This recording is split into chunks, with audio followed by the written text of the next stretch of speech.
Jaya Radha Madhava Kunja Bihari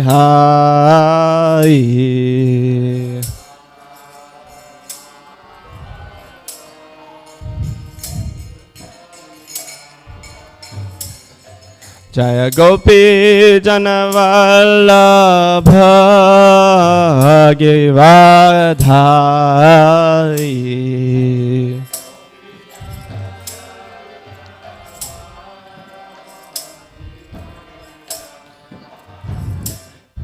Jaya Gopi Janavallabha Giridhari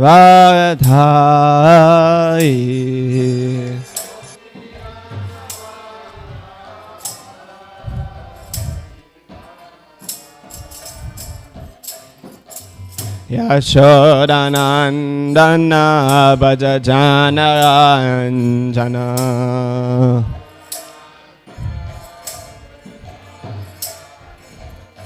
Yashodanandana Bhajajana Ranjana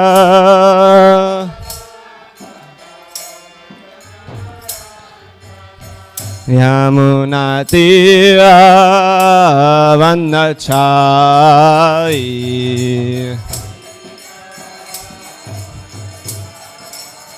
Yamuna Tira Vanachai. Thank you. Jaya Radha Madhava Kunja Bihari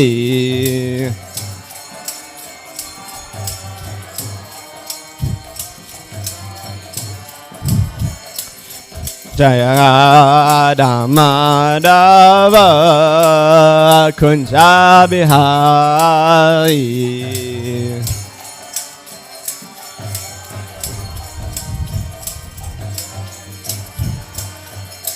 Jaya Gopi Janavallabha Giridhari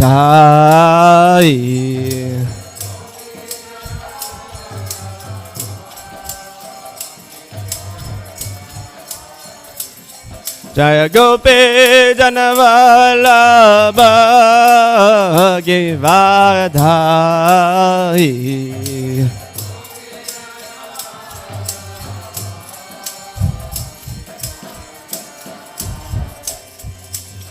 Yashodanandana Bhajajana Ranjana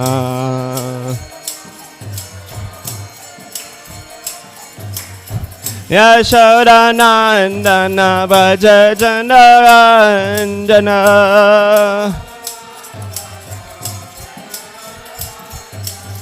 Yamuna Tira Vanachari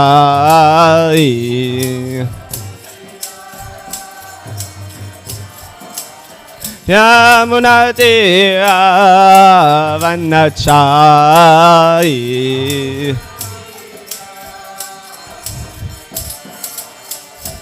Hare Krishna Krishna Krishna Krishna Hare Hare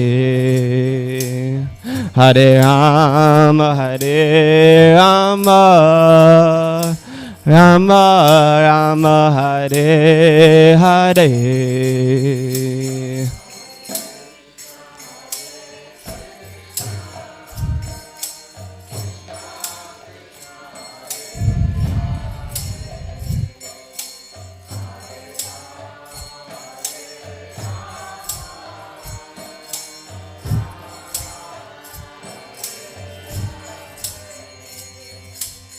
Hare Krishna Krishna Krishna Krishna Hare Hare Hare Rama Rama Rama Rama Hare Hare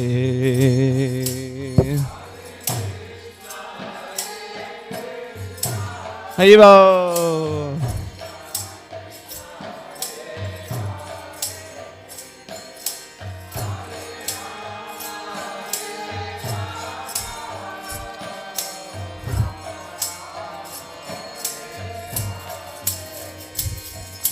Jaya Radha Madhava Radha Madhava Shri Radhe.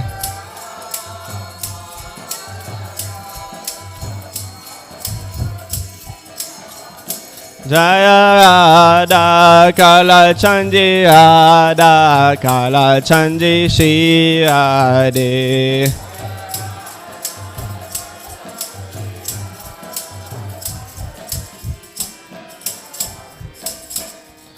Shri Radha Madhava ki jai, Srila Prabhupada ki jai. Om Namo Bhagavate Vasudevaya.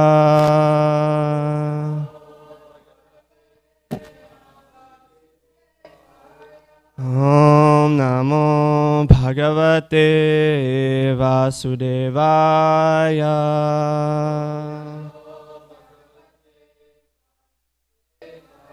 Om Namo Bhagavate Vasudevaya.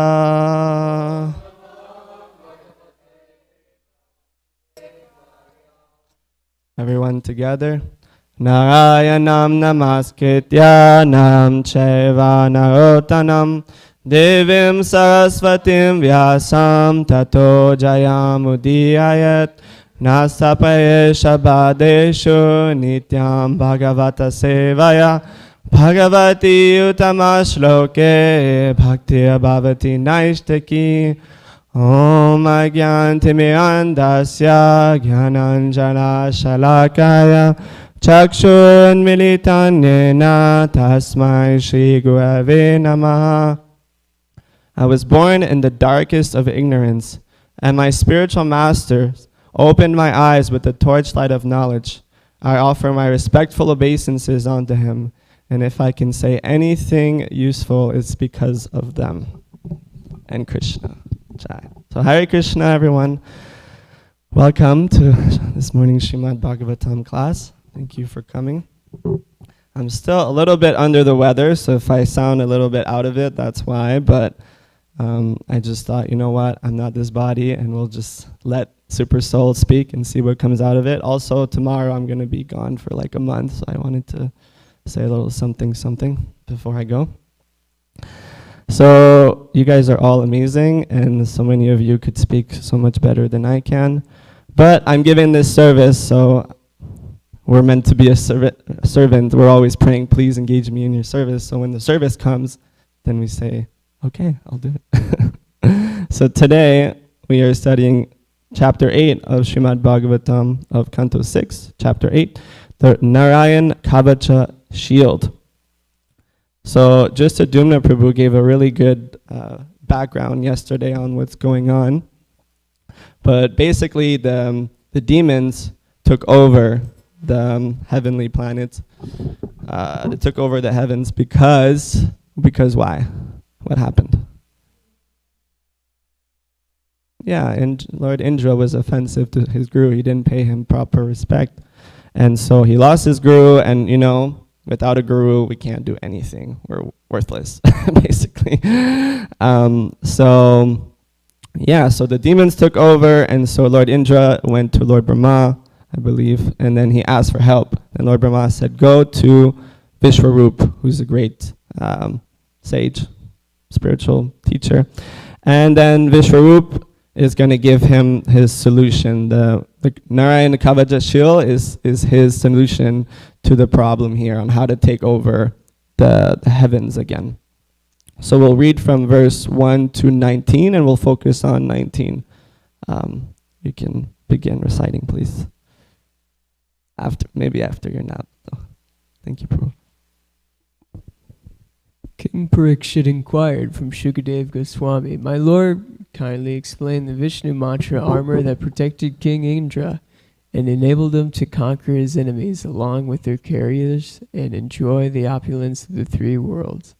Please explain to me the Narayana armor by which King Indra achieved success in battle, conquering the enemies who were endeavoring to kill him. Read 2.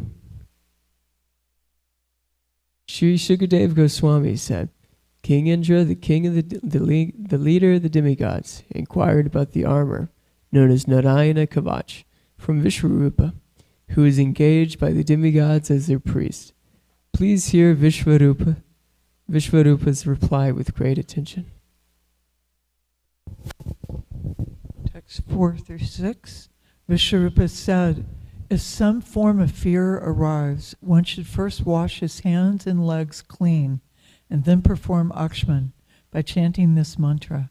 Om apavitra pavitro va sarvavashtam gatopiva yasmaret pundarikaksham sabya bhyantara suchi Shri Vishnu, Shri Vishnu, Shri Vishnu. Then one should touch kushagrass and sit gravely and silently facing north. When completely purified, one should touch the mantra composed of 8 syllables to the 8 parts of his body, and touch the mantra composed of 12 syllables to his hands. Thus, in the following manner, he should bind himself with the Narayan coat of armor.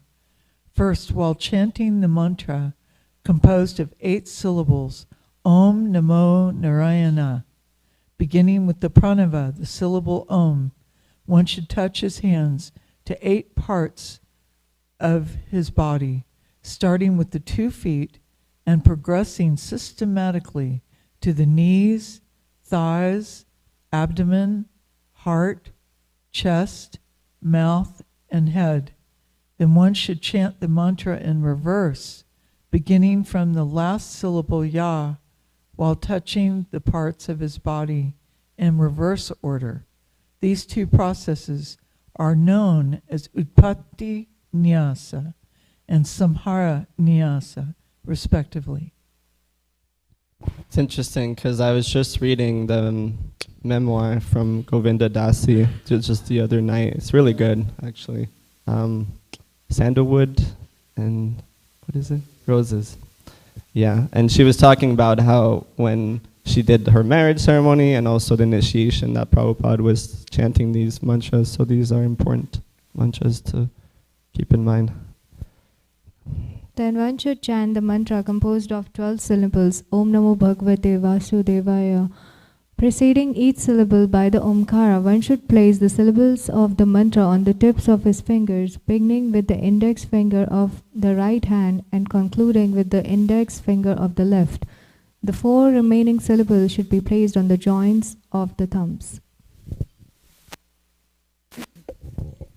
One must then chant the mantra of 6 syllables, Om Vishnave Namo. One should place the syllable Om on his heart, the syllable V on the top of his head, the syllable Sa between his eyebrows, the syllable Na on his tuft of hair, Shikha, and the syllable Ve between his eyes. The chanter of the mantra should then place the syllable Na on all the joints of his body and meditate on the syllable Ma as being a weapon. He should thus become a perfect personification of the mantra.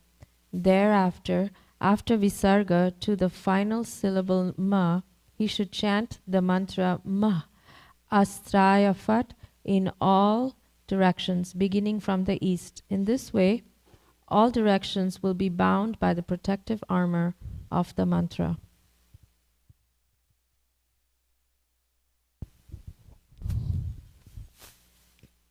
After finishing this chanting, one should think himself qualitatively one with the Supreme Personality of Godhead, who is full in 6 opulences and is worthy to be meditated upon. Then one should chant the following protective prayer to Lord Narayan, the Narayan Kavacha. Thank you, Prabhu. Supreme Lord who sits on the back of bird Garuda, touching him with his lotus feet holds 8 weapons: the concha, disc, shield, sword, club, arrows, bow, and ropes. May that Supreme Personality of Godhead protect me at all times with his 8 arms. He is all powerful because he fully possesses the 8 mystic powers: anima, lagima, etc. So now we're moving on to some prayers that are to be recited to the Lord. But first, you saw so many different, kind of ritualistic things. You know what this reminds me of? This reminds me of science. This reminds me of like, a chemistry class. You have your lab and you're like, okay, you put this and that, and then you do this like that, and then you get this result. So it just shows this is very like scientific process. May the Lord, who assumes the body of a great fish, protect me in the water from fierce animals that are associates of the demigod Varuna. By expanding his illusory energy, the Lord assumes the form of the dwarf Vamana. May Vamana protect me on the land. Since the gigantic form of the Lord, Vishwarupa, conquers the 3 worlds, may he protect me in the sky.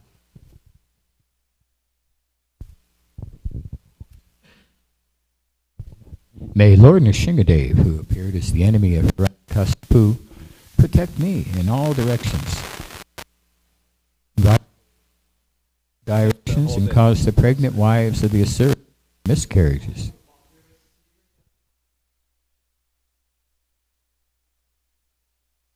May that Lord be kind enough to protect me in difficult places like the forest and battlefront.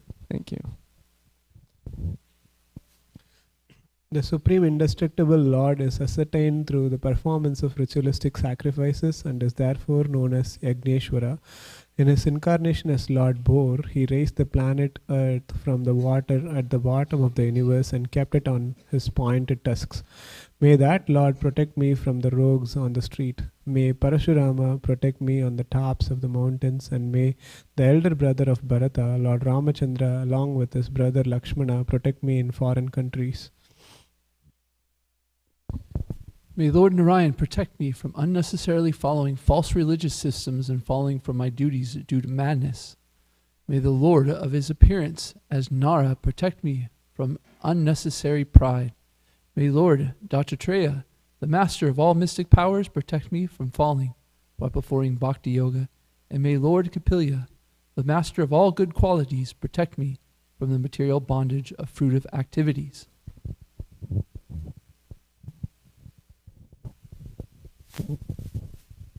May Sanat Kumara protect me from lusty desires. As I begin some auspicious activity, may Lord Hayagriva protect me from being an offender by neglecting to offer respectful obeisances to the Supreme Lord.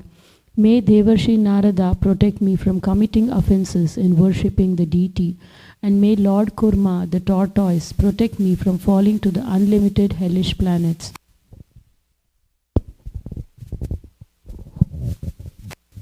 May the Supreme Personality of Godhead in his incarnation as Dhanvantari relieve me from undesirable edible and protect me from physical illnesses.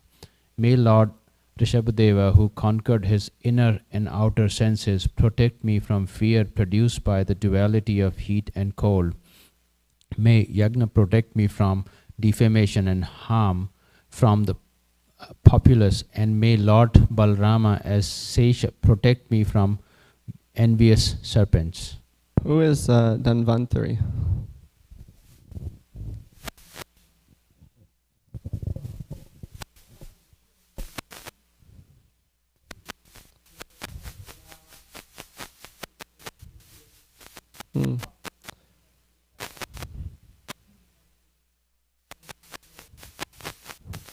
Yeah, so that was very detailed. Thank you. No, it's good. Yeah, and you said incarnation of Krishna who came out at the end of the churning of the milk ocean, and in that sense, this is the personality who brought us Ayurveda. So the science of the energies of the body and whatnot. So it shows it's in the Bhagavatam. So it's good that we take some time to learn the basics of Ayurveda. In order to maintain our body, our mental health in a good state so that we can best serve Krishna. I know it helped me. Text 19. Huh? May the personality of Medicine. Godhead. Yeah. Sorry. May the personality of Godhead in his incarnation as Vyasadeva protect me from all kinds of ignorance resulting from the absence of Vedic knowledge. May Lord Buddha Dev protect me from activities opposed to Vedic principles and from laziness that causes one to magnify the Vedic principles of knowledge and ritualistic action. May Kalki Devi, the Supreme Personality of Godhead, who appeared as an incarnation to protect religious principles, protect me from the dirt of the age of Kali. So this is actually our focus verse today, but it's not bad that we read it twice. Dvaipayano Bhagavan Apabodha Buddhastu Pasandagana Pamada Kalki Kale Kalamalat Papatu Dharma Vanayahu Kitavatara. Please recite.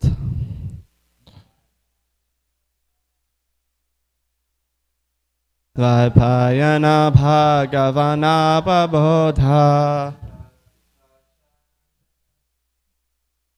Buddhastu Panchadagana Pamadat Kalki Kale Kalamalat Papatu Dharma Vanayo Kitavatara Dvaipayano Bhagavana Pabodha Buddhastu Panchandagana Pamadat Kalki Kale Kalamalat Papatu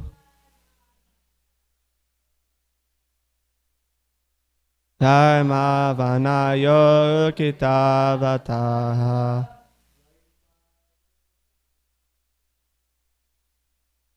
Dvaipayano Bhagavana Pabodha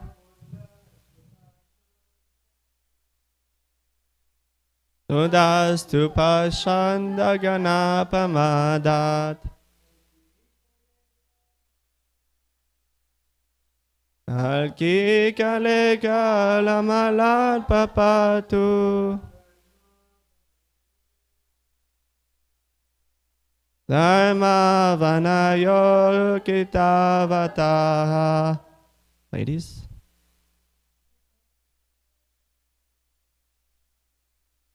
Dvaipayano Bhagavana Pabodha Buddhastu Panchandagana Pamadat Kalki Kale Kalamalat Papatu Dharma Vanayo Kitavatara. So do we recognize any words here? Which ones? Which is? Why is he called Dvaipayana Vyas? Because he's twice born? Why?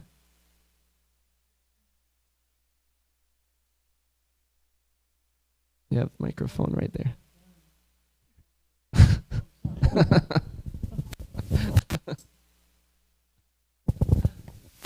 Thank you. Dvaipayana Vyas, he appeared as the incarnation, the literary incarnation of Krishna, but his spiritual master, Narada Muni, he gave him second birth. So he's second born. He's Dvaipayana. Thank you. Anything else we see on here? Buddhas. Buddhas, yes. Who? What is it? No? Buddhas is intelligence. So Buddha, well, actually is referring to Lord Buddha here. Buddha and Kalki is Kalki avatar. Yeah. And Kali. So it's this we're going to talk about. So that's kind of the theme today is Kali Yuga, the dangers of Kali Yuga, the intricacies of it. So we'll say the synonyms together. Dvaipayana, Srila Vyasadeva, the giver of all Vedic knowledge. Bhagavan, the most powerful incarnation of the Supreme Personality of Godhead. Aprabodhat, from ignorance of the Shastra. Buddhatu, also Lord Buddha. Pashandagana, of atheists creating disillusionment for innocent persons. Pramadat, from the madness. Kalki, Lord Kalki, the incarnation of Keshava. Kale, of this Kali Yuga. Kalamalat, from the darkness of the age. Prapatu, may he protect. Dharma Avayana, for the protection of religious principles. Uru, very great. Krita Avatara, who took an incarnation. So it's pretty amazing because yesterday we were in Krishna book reading and Mother Kaylee, she asked about Buddha and we don't talk about Lord Buddha that often. And I was like, literally tomorrow morning we're going to talk about it in class. So it's one of those like Krishna miracles. Everything, eventually you just start to feel like it's all like a show. It's all like everything's being arranged for us and we're kind of like actors, and eventually we're being guided like cows. Like Krishna is a cowherd boy, you know, you were kind of like cows. He's kind of guiding us back home. That's how it feels. May the personality of Godhead in his incarnation as Vyasadeva protect me from all kinds of ignorance resulting from the absence of Vedic knowledge. May Lord Buddha Dev protect me from activities opposed to Vedic principles and from laziness that causes one to madly forget the Vedic principles of knowledge and ritualistic action. May Kalki Dev, the Supreme Personality of Godhead, who appeared as an incarnation to protect religious principles, protect me from the dirt of the age of Kali. Purport. By His Divine Grace, A.C. Bhaktivedanta Swami Prabhupada Ki Jai. This verse mentions various incarnations of the Supreme Personality of Godhead who appear for various purposes. Srila Vyasadeva Mahamuni compiled the Vedic literature for the benefit of all human society. If one wants to be protected from the reactions of ignorance, even in this age of Kali, one may consult the books left by Srila Vyasadeva, namely the 4 Vedas, Sama, Yajur, Rig, and Atharva, the 108 Upanishads, Vedanta Sutra, Brahma Sutra, Mahabharata, Srimad Bhagavatam, the Mahapurana, Vyasadeva's commentary on the Brahma Sutra, and the other 17 Puranas. Only by the mercy of Srila Vyasadeva do we have so many volumes of transcendental knowledge to save us from the clutches of ignorance. As described by Srila Jayadev Goswami in his Dashavatar Stotra, Lord Buddha apparently decried the Vedic knowledge. I'm going to skip that. Nindasi yaga vidya hashuti jatam sadaya hidaya dashita pashukatam keshavadita buddhadasha. Well, we are already doing the other one. Thank you, everyone. The mission of Lord Buddha was to save people from the abominable activity of animal killing and to save the poor animals from being unnecessarily killed. When Pashandis were cheating by killing animals on the plea of sacrificing them in Vedic yagyas, the Lord said, if the Vedic injunctions allow animal killing, I do not accept the Vedic principles. Thus, he actually saved people who acted according to Vedic principles. One should therefore surrender to Lord Buddha so that he can help one avoid misusing the injunctions of the Vedas. Interesting. The Kalki avatar is the fierce incarnation who vanquishes the class of the atheists born in this age of Kali. Now, in the beginning of Kali Yuga, many irreligious principles are in effect. And as Kali Yuga advances, many pseudo-religious principles will certainly be introduced. And people will forget the real religious principles enunciated by Lord Krishna before the beginning of Kali Yuga, namely principles of surrender unto the lotus feet of the Lord. Unfortunately, because of Kali Yuga, foolish people do not surrender to the lotus feet of Krishna. Even most people who claim to belong to the Vedic system of religion are actually opposed to the Vedic principles. Every day they manufacture a new type of dharma on the plea that whatever one manufactures is also a path of liberation. Atheistic men generally say, yata mata tata pata. According to this view, there are hundreds and thousands of different opinions in human society, and each opinion is a valid religious principle. This philosophy of rascals has killed the religious principles mentioned in the Vedas, and such philosophies will become increasingly influential as Kali Yuga progresses. In the last stage of Kali Yuga, Kalki Dev, the fierce incarnation of Keshava, will descend to kill all the atheists and will save only the devotees of the Lord. Srila Prabhupada ki jai. So this is very interesting because only a few times in the Bhagavatam do we see reference to Lord Buddha. Only maybe a couple times, maybe 2 times. And the previous one in Canto 1 gives a different approach, a different opinion. This one here. Yeah. So then, in the beginning of Kali Yuga, the Lord will appear as Lord Buddha, the son of Anjana, in the province of Gaya, just for the purpose of deluding those who are envious of the faithful theists. So one is like positive and the other one is like negative, right? One is like, okay, the first one was let's go back now. The first one was that Buddha Dev, he came to protect activities opposed to Vedic principles and from laziness that causes one to madly forget the Vedic principles of knowledge and ritualistic action. So the reason why he's saying this is because the people were not following the Vedas properly. They were using the Vedas as an excuse to cause harm to animals and eat their flesh and whatnot. So Buddha came to save us from that.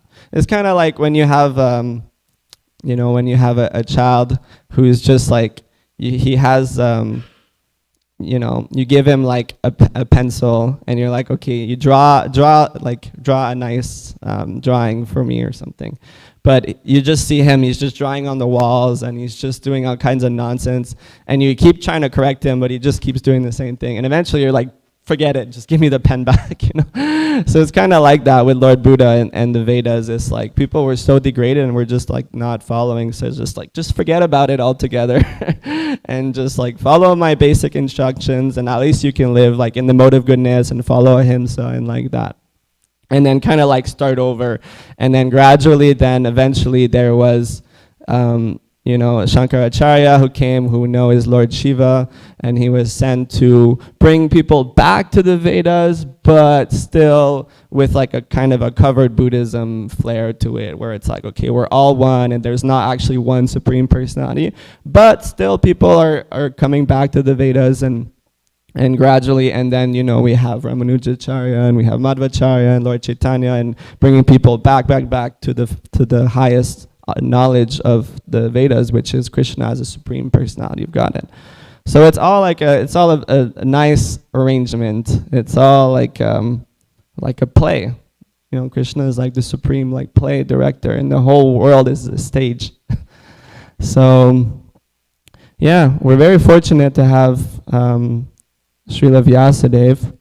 There was this verse in the Gita I wanted to share that was really nice. 16:23. Yashascha vidim utrishya vartate kama karata nasasidim avapnoti nasukam naparam gatim. He who disregards scriptural injunctions and acts according to his own whims attains neither perfection nor happiness nor the supreme destination. So with that logic, if we follow Lord Buddha and we just disregard the Vedic scriptures, then we're not going to have good time. So what is, I'll keep it open, like what should be our approach? What should be our opinion of Lord Buddha? Do we because, we heard Prabhupada say we should surrender to Lord Buddha. This other one says, so what is it, Yes, Kaylee. Yeah. Hare Krishna, thank you. Yes.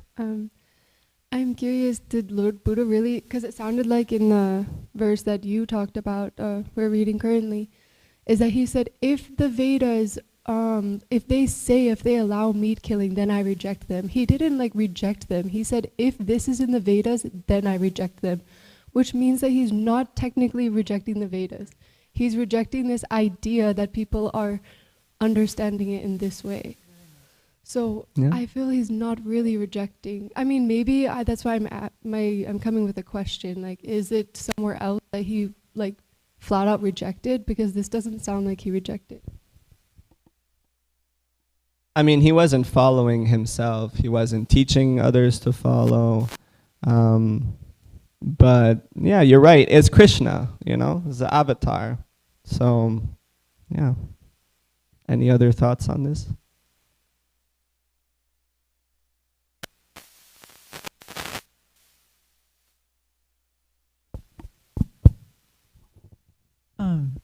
Well, the thing about Buddhism is that it ultimately it only leads to nirvana, which means to merge with the oneness. So it's impersonal. The ultimate conclusion is impersonal. However, Buddha, we have to keep in mind he's an incarnation of Krishna. So we respect the Buddhist people. We respect them. However, the conclusion is it's impersonal. So that's my only other thing. I know someone very close who was a Buddhist, who was very close to me growing up, and his conclusion was to take his life at the end of his life. He was only 63, and he took his life. So and he was a Buddhist. So that was his conclusion. And so I don't think it's, there's good and bad. That's the point. There's good because it's ahimsa. Just like in ISKCON now, we're very strong about ahimsa milk. Devotees are really trying to honor ahimsa milk and offer ahimsa milk to the Lord. So for that, we can respect that, the ahimsa. Yeah, that was great. Yeah, thank you so much. You have something? Andavraj Prabhu? I thought about Lord Buddha is more on how merciful Krishna is. He's so amazingly merciful that he gives all people an opportunity to come to him. Because we come with so much baggage, so much experience, and so many things, ridiculous things, quite often, in our life. And so we're looking for a certain something. And Krishna says, okay, well, I'm going to help people come to me through different religious principles, right? And so he comes as Lord Buddha for those that are, as it says here, that aren't following scriptural injunction. But what I've seen in recent times is most people who come to him are impersonalists. They don't have the knowledge to understand that Krishna is a person, so they come as they want to come to him as an impersonalist. But by following the directions of Lord Buddha, you're getting tricked. You're following Krishna, So, and it says in the Bhagavad Gita that the impersonalist goes to the Brahmajyoti and then falls down again. So my thought is that there must be some advancement being made by following Lord Buddha's instructions with sincerity, and then the opportunity comes for someone to understand that Krishna is actually his supreme personality of Krishna. Yeah, that was great. Yeah. That's what happened for me. Literally. That's what happened for me. My first, quote unquote wave of awakening was Buddhist, from reading Buddhist literatures and following the principles. Because at the time I was quite atheist or agnostic. So that's all I could really handle is more okay, spirituality, but for my benefit, how can I be peaceful, or how can I understand the world? And so it was from reading Zen Buddhist books like Alan Watts and Eckhart Tolle that I started to feel okay, we're all interconnected, and there's like a higher dimension of life. And yeah, I started to realize like, okay, we're all one. You know, that's what I was thinking for a long time. We're all one. You know, which is that impersonal understanding. And obviously Prabhupada strikes hard against that, because that would be like, I'm God, right? But what happened over time is, as I developed that more, and then I got to Krishna consciousness, I realized that it's not so much that we one is right and the other one is wrong. It's not the full picture, right? We are one in quality with Krishna. We're not one in quantity with him. So it's just like, I've just been adding layers to my understanding over time. And it started with Buddhism. And so many, like especially Westerners that come to Krishna consciousness, so many of them will be like, yeah, I started off Buddhism, and like, it's usually like that, because it's very like, it's scientific, and people are able to understand it. Even people who don't believe in God or anything, because in Buddhism, it's not necessarily there's no God or there's God. It's like, well, we can't know, or like, don't worry about it, or it's not like necessary. So then that's very attractive for people to be like, okay, so I don't have to believe in something that I can't experience necessarily. So they're like, okay, sounds good. So let me start to practice this meditation. Let me stop eating meat. Let me meditate, let me go to bed early, let me eat healthy. Like, you start to develop a mode of goodness, and the mode of goodness is said to be like an airport, where you can fly to the mode of pure goodness, or fly back to Krishna. So if you don't make it to the airport, then you can't fly back home.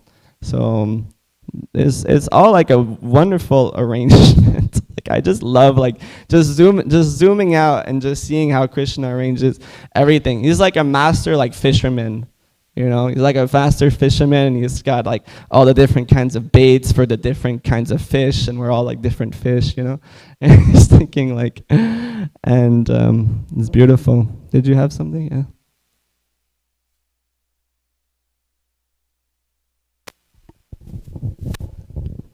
Hare Krishna.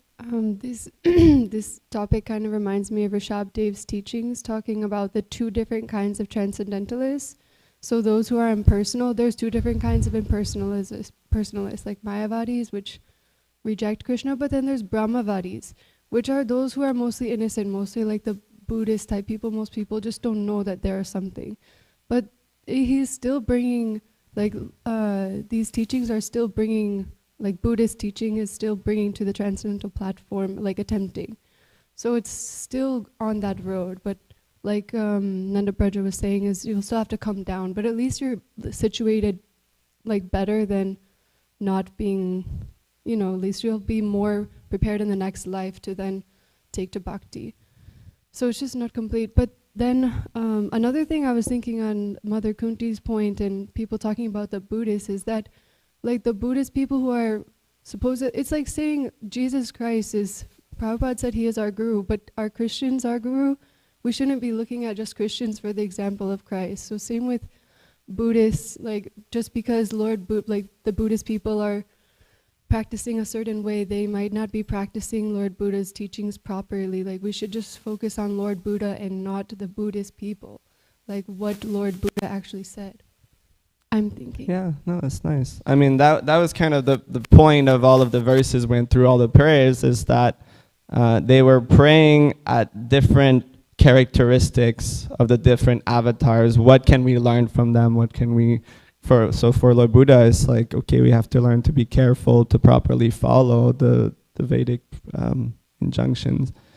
So yeah, we should focus on the source, like you said, who is the source, not necessarily the practicers. Is interesting too, because my journey, like I stayed at like a impersonal yoga Advaita ashram like for like 8 months. Like that was like my life, and I won't name any names or anything, but the main guru that they follow, the teachings you would hear is Brahman is the supreme and we're all one and like that. But at the same time, everywhere they had one big temple, and it was a Krishna temple, and we had a nice big Krishna deity that was being worshipped every day. And later I met one of the priests actually, and it turns out he's a Vaishnava. Like, he was worshipping Krishna like he's the supreme personality, but he's like, but I'm priest, so I serve or I'm paid. You know what I mean? Like, I do what I have to do, like that. But then even the guru that was the ashram guru, whenever you'd have a picture of him, you'd also have a picture of Krishna. Like, wherever, Krishna was everywhere. So I was always just like, why is, like, if we're all one and all of the different devas are just different like manifestations of Brahman, like, why is so much emphasis on Krishna everywhere? So, and then I talked to a lot of devotees also that have this kind of background, or even just yesterday or a couple days ago, I got a call from a lady who applied to Krishna House. And she comes from yogi background, and she was staying in an ashram for like 10 years in India from a like impersonal guru. But she's just like, I really think that, some of them know like the supreme truth, but they're just kind of like giving us what they think we can handle, like, or trying to bring us to a higher level. Whereas Srila Prabhupada was like, this is the complete absolute truth. This is like, he said, I'm the elevator. He's like, I'm the elevator. Whereas other gurus might be more like the staircases, different staircases like that. And in a way, we can say it's all Krishna's arrangement that we have gurus that bring us to different levels. And so whenever... And that's what the lady was telling me on the phone. She asked me sincerely, she's like, if you were like completely fresh, like you had no interaction with any spiritual text, whether like the Buddhist text or the impersonalist text, anything like that, and you just got like Prabhupada's book fresh, it's like, would you have really been like, yes? Would you have totally surrendered to it? I mean, I can't say, maybe I would have. But it's very high, like it's very high, especially if you're like an atheist or something like that. So I think all the different kind of paths that, they have kind of like their place. They're like elevating us to the point when we're ready, all right, Krishna, Supreme Personality of Godhead, let me surrender, let me go back home. Anyways, I don't know if that's like speculation, but that's just kind of been my experience. And I've heard from many others as well. So that's why we should always like respect everyone. We see that Srila Prabhupada was heavy a lot of the times with impersonalism, and Mayavadis especially, who say Krishna is Maya, because that's like the worst offense. But in our personal life, it's good that we remain humble and just focus on ourselves. Okay, how am I improving? How can I come closer to Krishna? How can I purify myself? And not so much like putting down Buddhism it's all helping. It's all help. Anything that helps us not be a demon, not be like a demon, and like elevate our consciousness to be like good people, take care of each other. I think we should appreciate it. So, anyways, do we have any like final thoughts? Yes. He's always there to close off the class. And beautiful. Thank you. There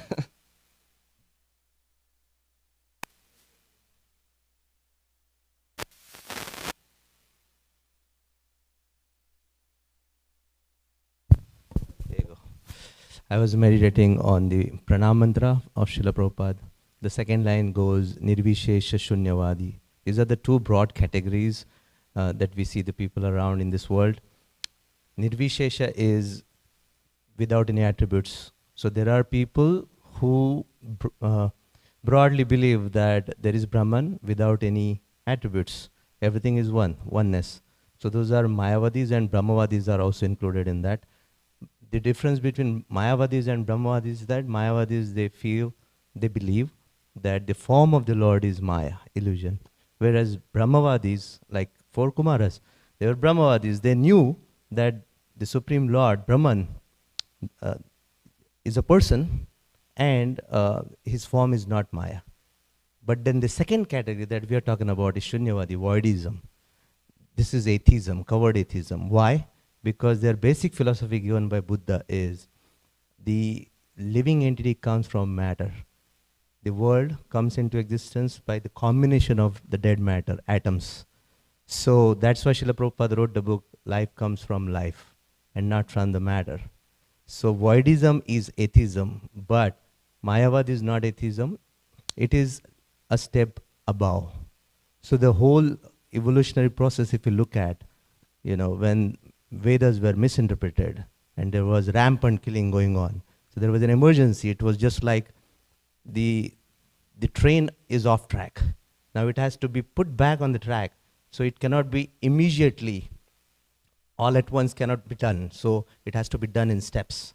So the first step was, okay, at least follow this principle that this is the theory, here is the theory. There is life coming from matter. So root cause of suffering is this material existence. That is the essence, summum bonum of Buddhism. So you just stop enjoying this material world. So at least follow that principle. So one step closer to the track. The next step comes Mayavad. At least there is something called Brahman, formless, impersonal. And then there is next, there is Dvaitavad, living entities different from the Supreme Lord. And then Vishishta Dvaitavad, which was given by Ramanujacharya. One step even closer. Dvaitavad came later than that by Madhvacharya.